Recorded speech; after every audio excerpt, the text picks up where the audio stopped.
Welcome to the FBC Global Church Podcast. I'm one of the global missions pastors at FBC, Scott McManigal, and we are here on site this week in Kaduna, Nigeria, for a Knowing God conference with a large group of ECWA pastors, and I wanted to take the opportunity to, we've got Simon Yako here with us, who's a longtime friend of Fellowship Bible Church. He needs no formal introduction. Yeah. Everybody knows Simon. And so just wanted to take the opportunity to just have Simon join our podcast, tell us a little bit about what he's up to. We also have one of his longtime friends and now co-worker in the ministry. They're working together, but I'll let them tell you about what they're doing. But first, Simon, why don't you give folks a little bit of background of where you're at these days, how your ministry has changed, and where God has placed you. Yeah, thank you very much, Scott. Just as you have heard, my name is Simon Yako, and I'm really very excited to speak a little bit of what God is doing in our lives. As you all know, I've been a friend and a friend of the Fellowship Bible Church for many years. And by the grace of God, we served in Togo as missionaries. And now our service in Togo came to an end of the year 2025. And by the grace of God, He is leading us. He has led us into another ministry in a seminary where I am privileged to be one of the lecturers there now, and that is another phase of the ministry. And to the glory of God, we have a lot of young people that are from different facets of life, or who are in the seminary learning about God and learning and preparing for the ministry in the future. And I am privileged to be with my long time friend, whom we have stayed together. We've been friends for 38 years as friends in the ministry. We met each other when we were still young, and we went to the Bible school together, went to the seminary together, but at the point we have he went another side, I went to the other side, but still in the ministry. You were in each other's weddings too, yeah, right? Definitely. We got married the same day. We got married a week after. I was his best man, he was my best man, and God blessed us with three children. Wait, so who got married first? I was the one, since I was the oldest. So he was my best man, and I was his best man. So you had to cut your honeymoon short to go be his best man? I had no choice. Yes. And that's a real friend. Yeah, definitely. And what happened is my wife is his language. They have the same language with my wife, and his wife, we are the same language with his wife. So, and then God gave us, He blessed us with 3 children. I had the firstborn, a male. He has a firstborn male. I had a daughter. He has a daughter. My wife has miscarriage. His wife had miscarriage. Oh, yeah. And then I had the lastborn boy. He also has a lastborn boy. Wow. So, and that is what God has been doing. Yeah. And just at the last part of last year, definitely I had the burden of returning back home to Nigeria. And then He really felt, deeply in His heart, for me to come back, to come to the seminary, for us to continue the ministry together.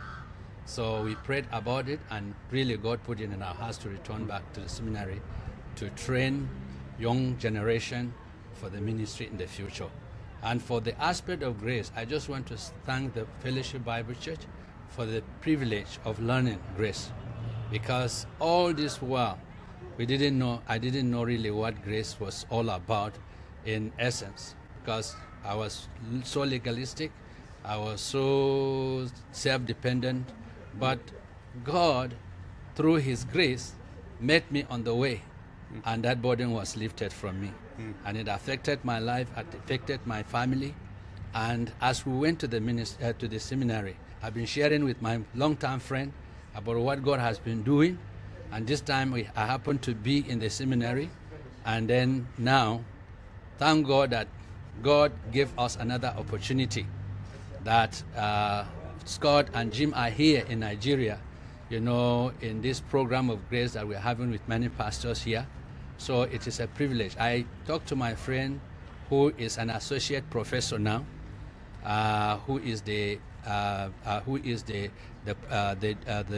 provost of the seminary, where we have about 700 students. So now I was talking to him about the grace message, and God really put it in his heart. He saw the need of coming for the conference, and we are here with him for the conference. And definitely, God is doing the new thing in what God is doing in his life too.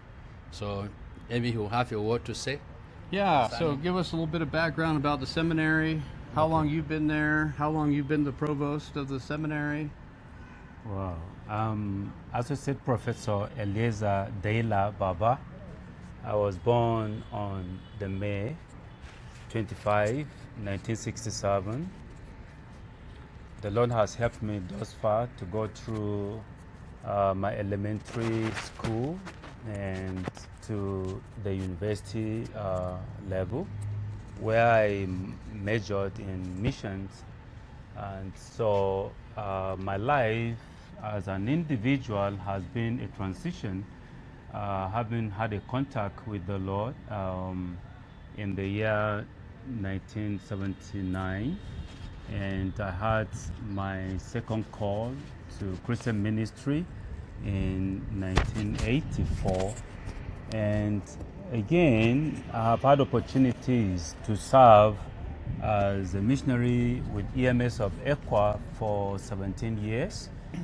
Thereafter, we had a conviction to go back to the church, where I served as a resident pastor for 11 years, and thereafter I served as a district church council chairman for 5 years.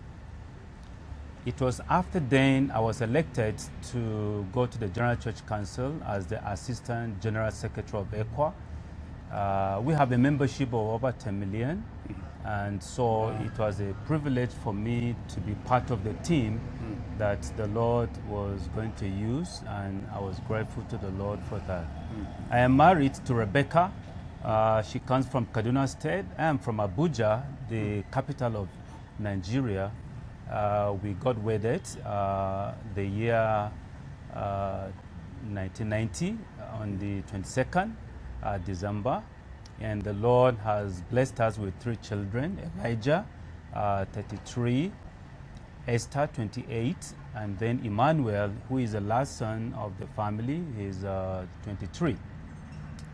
And the 2 of them are graduates, and the last one is about to go to university. Actually, it's been a transition working with the Lord, and I have seen God work in my life in a way I have never expected. My father was a chief cook with the whites that came to the school where I'm heading at this time. He was the chief cook to the missionaries that came from Canada. And thereafter, they gave birth to me on that same field. So I went back to Equa Theological Seminary after 58 years of my life. This time is marking the 3rd year of my service as the provost of the seminary. The school was established in the year 1938. 1938. Yes, 1938. Wow. And it's been a dramatic movement. The Lord has really used this institution to produce manpower for the church and society.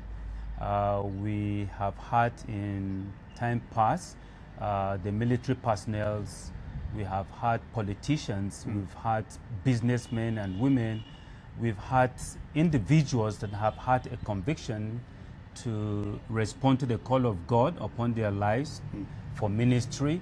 And so they found our institution to be a suitable institution where they can come to find their training, get their training, that we equipped them to be able to go out there and serve God using their various, vocations in life based on the calling of God that the Lord has given to them. Now, it's been a wonderful thing for me when the Lord took me to Karu as the head of this institution. I began to ask God, why are you taking me back to my people at this time?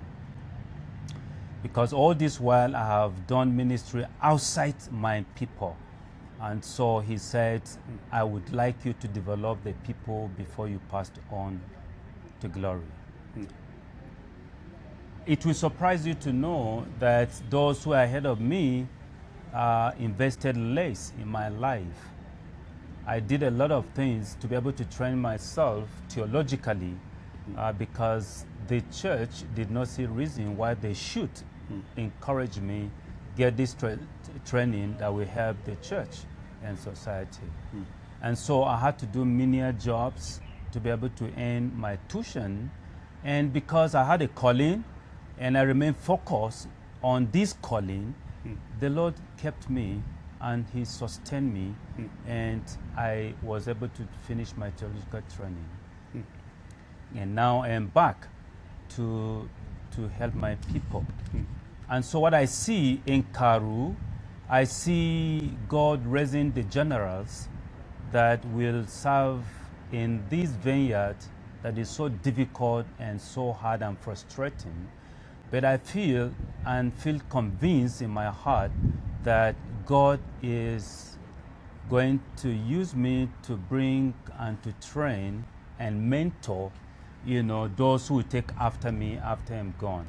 Now, this is what my seniors did not do, but I feel that, this is an opportunity for me to, come up with something that will help to groom the younger people. Now, my friend, Reverend Simon Yako, he's been a friend. We've been friends for a very, very long time. By age, he's my senior. But by leadership, he responds to me. Yeah, he reports to me. Yes, I remain his leader. And again, when we are in the office, I remain his oga, his leader. But when we are outside, he remained my senior. And again, I just felt that we began ministry the same day after our training. And we got wedded the same month, the same year. And so when I was in the office as EQUA Assistant General Secretary, there was a need for someone to come and head the mission department of EQUA. And EQUA has a very good mission department, very large mission department. And because Simon has served as a missionary who is so passionate, for soul winning and to see how churches can be planted, churches taken to the unreached people groups in Nigeria and beyond Nigeria. So I recommended him to come as the director of this mission department. And Simon did wonderfully well. And he kept records that can never be erased. Right. And because he did well, anywhere I go, I feel that Simon is someone I need to draw to myself so that we can do ministry together. I felt that he has just 2 years to retire, but he needed to come over to Karu Theological Seminary to transfer his experience, to the younger people. Yeah. Develop the young people that we serve in this ministry. And that's why I encouraged him, to come. And he felt led also, to also come. So we are doing ministry together with Simon Yako, and I'm happy to have him around me. Yeah. He shared with me concerning this ministry. So a month or so ago, we were together in Malawi. Yes, sir. And you shared with us that you've been talking with Provost about the meta narrative and knowing God and all like that. And so tell us a little bit about that, how that has gone. And then when we were coming to have this conference, you said you wanted to invite him and some of the other staff to come and join. So tell us about that and how that went, and just what you had to do to twist his arm to get him to come to the conference. Really, it is to the glory of God, because when we were in Malawi, my going to Cairo has been, an open door for me, especially for all the things I've been learning through Grace Message, and how it has helped me personally, helped my family, and even in the area of my ministries. I feel that God also taking me to Cairo was an opportunity that this, opportunity could be extended to the seminary. And from my courses, I've discovered that the meta-narrative and of the finished work of Christ really has served as an tool that people understand their calling better, their lives and relationship with God better, and then them growing in grace and in knowledge of the Lord. Mostly people have been teaching legalism. You have to do this to do this, you have to do this, but I definitely saw that the need that this aspect could be related. So I've been sharing with him our ministry. We travel to different places to be able to share this message with many people. Why not in the school? So I shared with him, and I shared about the conference that we'll be having here in Kaduna, and I tell him, look, we need this.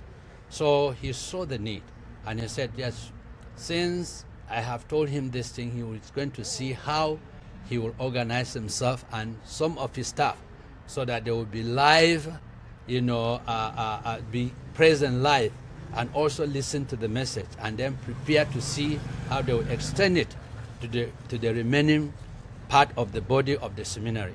So I am really very excited, because he's here firsthand in order to hear what we have been teaching other people about the new truth about God, and how we need to trust and depend upon God and to walk with God, because that is where we find our rest in the Lord. When we trust Him and we depend upon Him, we'll rest, and we will not struggle to live Christian life. So I'm happy that he's here this week with me, and some of the staff, the management staff that are here, who have also been testifying about how this conference has been so rich and for what they have learned from the conference. So definitely I'm very excited, and I'm happy that the provost is here, and that he has the passion now that this could be extended to the body of the seminary, but to the student and the staff.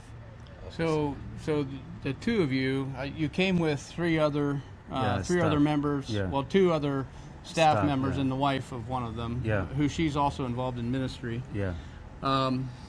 So we're on day 3 of the conference, and how about if you guys share with folks just what your impressions have been, any benefit, any value you see. We met together yesterday. You have vision for moving forward in a partnership. Why don't you share a little bit about just your thoughts in all this, and just what God's laying on your heart? Yeah, I'm excited actually to hear messages about Grace Message. Simon has told me much about this. But first, I would like to appreciate the church back in the U.S. For this vision, and the mission department, for you to be here and to take on with this vision of this church. We're so grateful. I think there is a change. The narrative is changed. What I heard from the past 2 days about my theological views, I think there is a change in my understanding, my concept. My PhD was majored in missions with major in intercultural studies, but my approach has been something different comparing to what I have listened to these past 2 days. Today, making the third day. I think I see a lot of contextualization in the way the stories in the scripture has been narrated and how it's been applied, to the church and to individuals and families and communities and society. I think that this new knowledge I have acquired, I cannot keep it alone, and that's why I'm asking if we can partner together with this church, that you come and spend a week with us. I will organize the faculty, the staff, and the students so that you come and impact this community with this new knowledge I have acquired. And that's why I felt that there was need for me to come, not alone, but to come with some of my staff, and they're obliged to come. By the time we met yesterday, I'm sure you listened to them as they spoke. They shared their experiences, and they were so excited.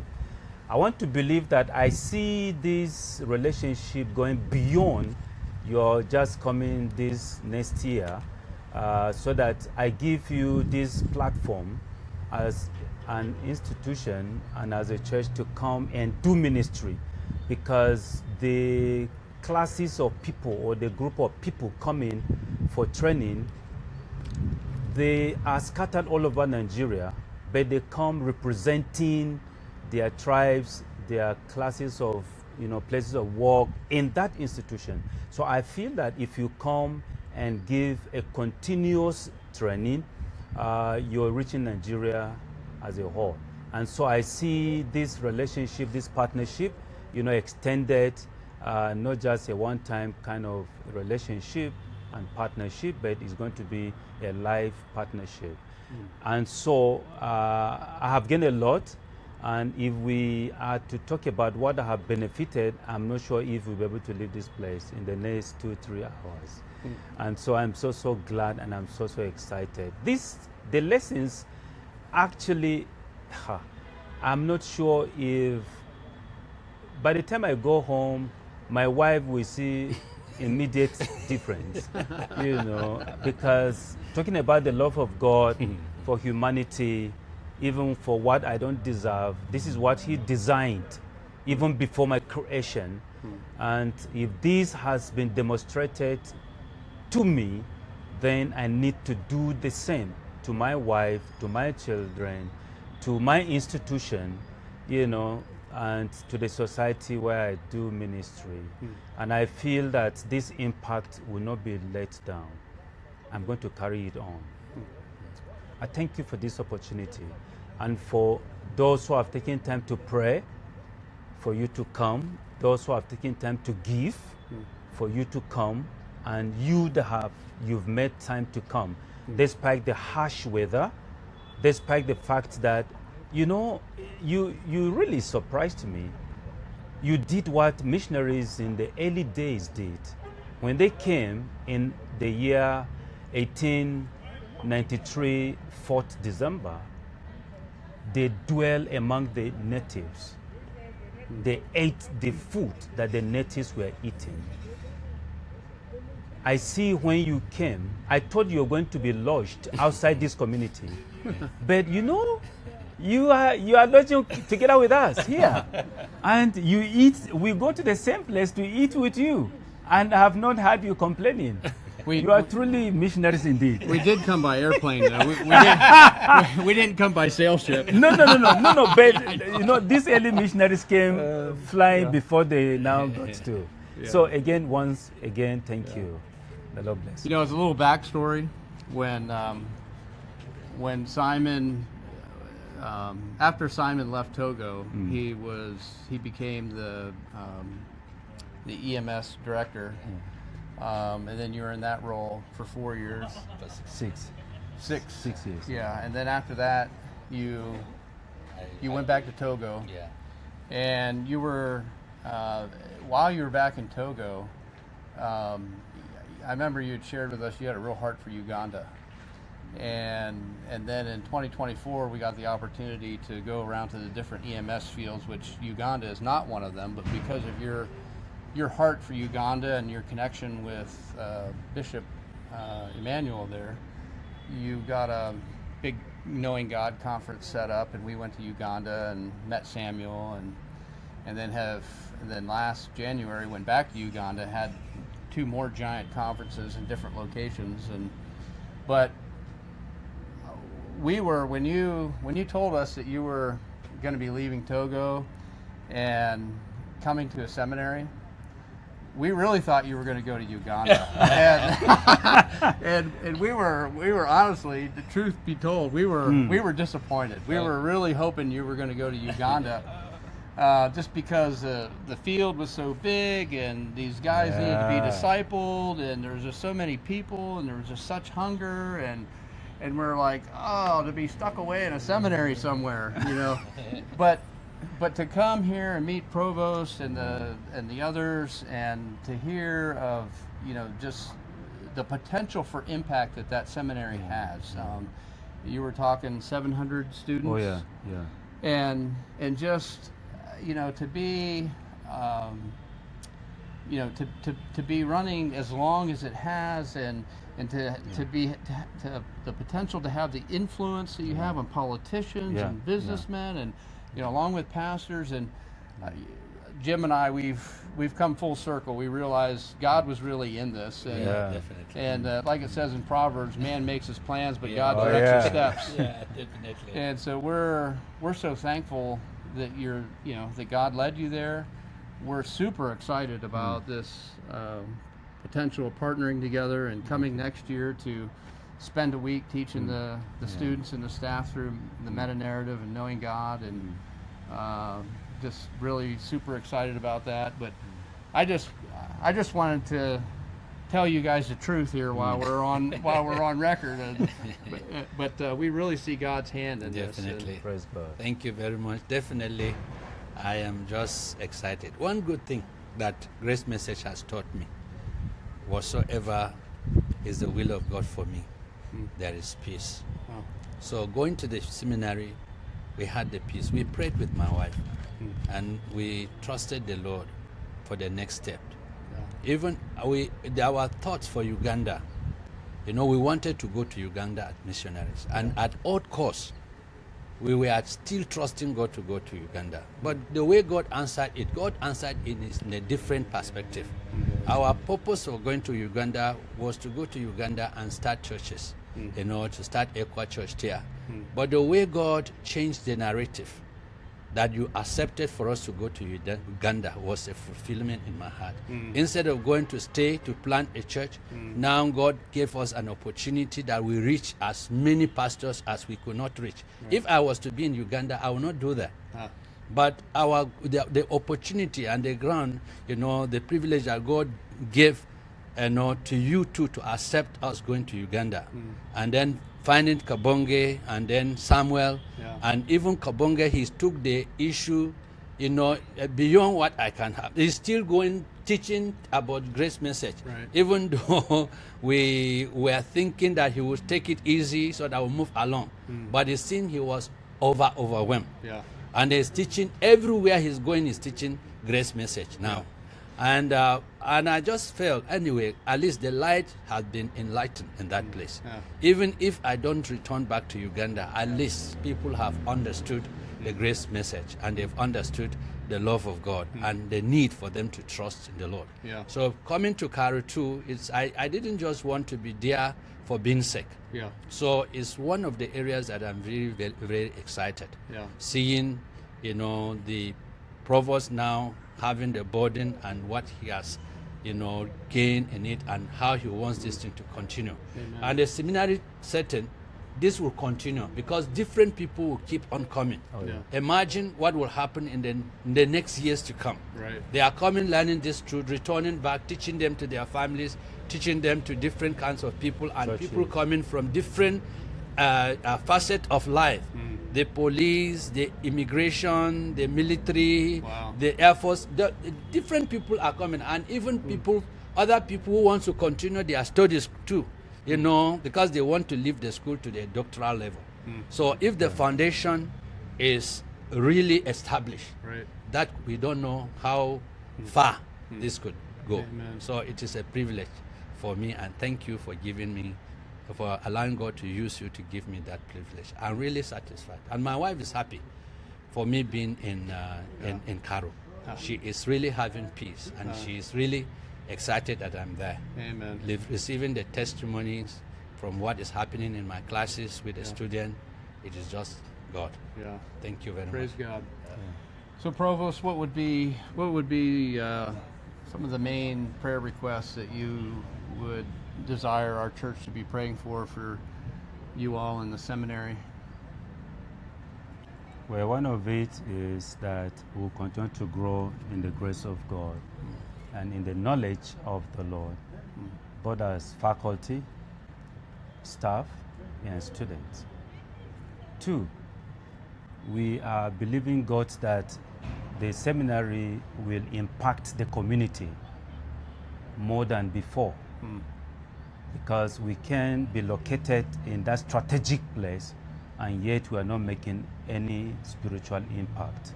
And that's why I feel that, you know, your coming is going to add value, you know, to us as a seminary. And this value is going to be extended to the community where the seminary is located.